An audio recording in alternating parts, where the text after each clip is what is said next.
Hi, everybody. I'm Alice K. Ruckelhaus from SufferingWell. Today, I wanted to talk about how the Stations of the Cross started and why. So, when Jesus was walking to the cross, there's a street in Jerusalem called the Via Dolorosa, which means the way of suffering or the way of sorrow, and it has different places along it where different things happened as Jesus was carrying his cross up to Calvary.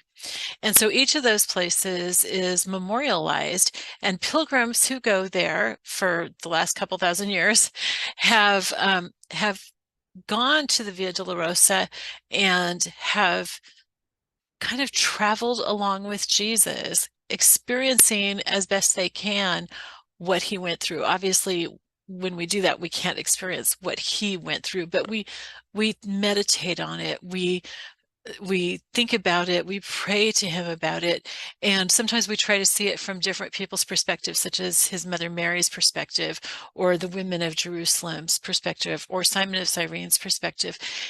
But mainly we try to understand what Jesus went through. But just to give you a little background, because it's a long ways to Jerusalem for most of us, and for most of us, it's just not a place that we'll ever get to go. I did get to go to Jerusalem in 1982, but I spent a month in Israel, and it was wonderful, and I'd love to go back. But what are the chances that I'll get to do that, right? And many of you will never have that chance. So what they did was, I think it was the Franciscans in the 17th century who started having the Stations of the Cross, which is those little places along the Via Dolorosa where different things happened to Jesus. They started having memorials of those in their churches, and they worked it down to 14 stations, 14 events that happened to Jesus as he was traveling that way, including the crucifixion, bringing him down from the cross, and his burial.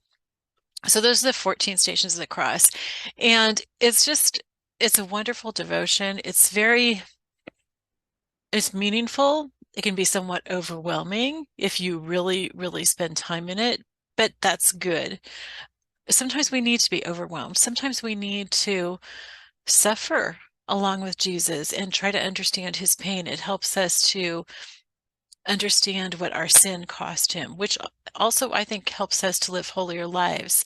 In a way, we walk along with him. And so